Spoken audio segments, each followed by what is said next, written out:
Hey, it is Kev Barley back with new video, and in this new video I want to talk about One Piece, which I'm gonna, as I have been started rewatching One Piece. Well, technically not One Piece is like, oh man, I'm gonna talk about what happened, review, not anything like a review, but this one thing I saw and I'm seeing not anymore in the One Piece nowadays. Well, to begin with, the reason I started rewatching One Piece was because I started watching One Piece 8 years ago, and when I started it back then, I finished it just after 4 months at that time to the latest episode. Then I couldn't wait for each week, I guess, because I already binge watched it, so it was probably hard for me to watch it weekly.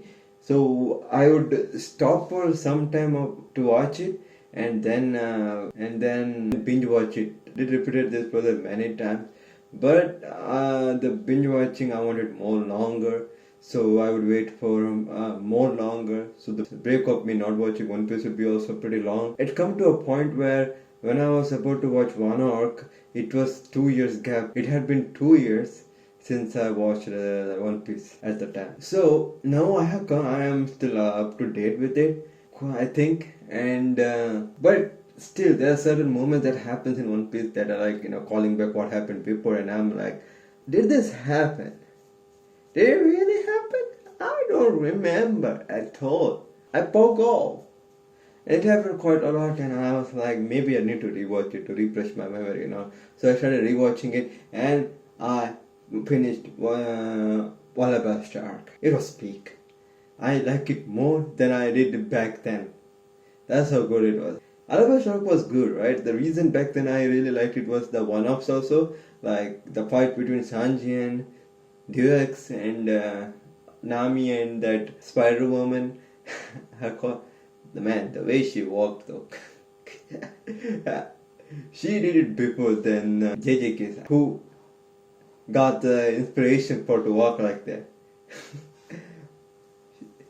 I mean, One Piece characters do walk kind of weird, I'm not gonna lie. They're pretty popular for that. Anyways, and Usopp and what was the dear guy's name? The dear guy fight against the mole guy and the mole woman and the slow bad guy, and Zoro versus this guy who can turn his body into swords, like literally his body is literally built of steel, and for that reason Zoro can't cut him. But Zoro decides that he will cut it. He may have not been able to cut it before his fight with this guy, but now he will be able to cut it. He will keep on fighting, and he will get better enough to cut him. Like, that's what he says, and that's kind of cool, Maybe a little dumb, but that's hella cool. Not gonna lie. And he does it, and in this one of all of them are good, but especially Sanji versus Bonchan was hella cool. Like, they are on their hand to the ground with their legs up doing this spinning kick thing, and they are colliding with each other, where it is more like an Hong Kong martial art movie such as Jackie Chan, where they use their hands to combat each other.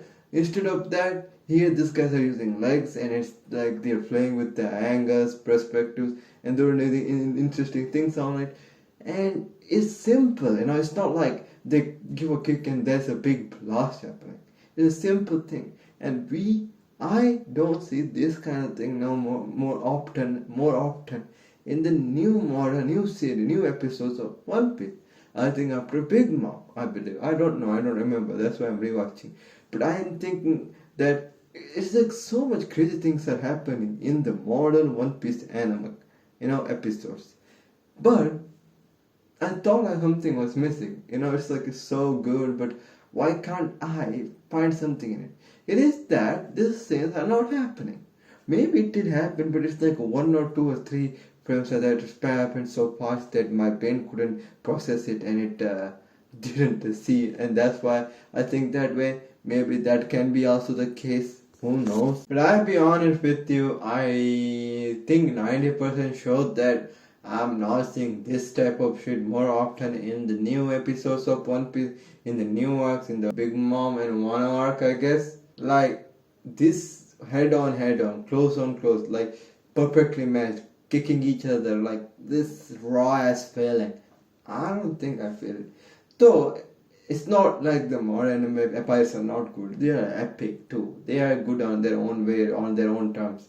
Like, but the problem is that it happens too often. I think maybe I don't know. Maybe it doesn't. Like the pirates they have now, it has this one formula, not formula, but they zoom out of the character. They make the characters who are fighting small and make them move, and the scene they're in gets bigger. We can see more things up.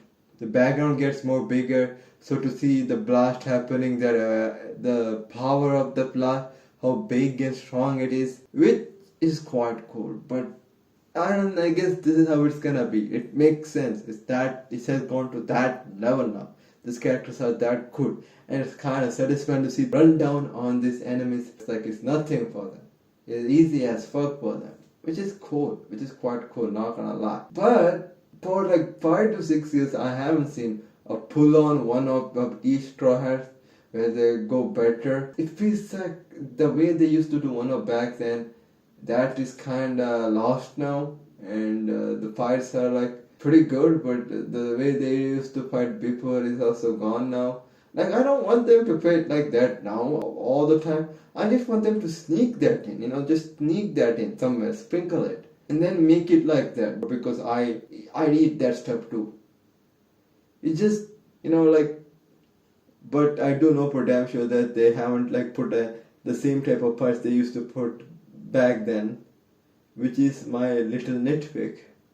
And I conclude my video with that. Also, I always used to think that Crocodile was not such a bad guy because I completely forgot about what horrendous stuff he did in Alabasta arc. First of all, he created a drought which led to many thousands of people, many people dying, and then he literally made it look like the king was the best king ever happened for that kingdom from my knowledge. If this guy existed, it would be like that meme. Like if this king was our king 100 years ago, our society would have progressed this further. Like that's the kind of person he was, and this crocodile made his own people who know that he was a good person turn on him. Like he did a lot of crazy things. He like shouted, he put the blame, but he didn't doubt. I'm not going to go deep into it.